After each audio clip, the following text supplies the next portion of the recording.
Hey guys, welcome back to another episode. Welcome back to the channel, guys. I really apologize for not having uploaded for so long.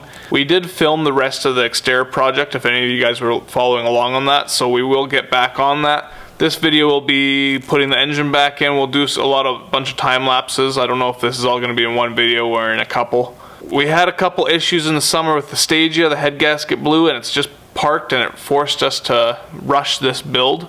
This year should be a lot better. We'll start making more regular content, some better content. We'll get the Stagea back in the shop, get working onto that thing. So yeah, stay tuned guys, and subscribe if you like this content. We'll see you guys on the rest of the show. Now, I said today we're going to be installing that into the truck. There is a little bit more we got to do to that, so that's going to be happening this episode. And then hopefully tomorrow we can install that. I keep saying that, but tomorrow for sure it's going in.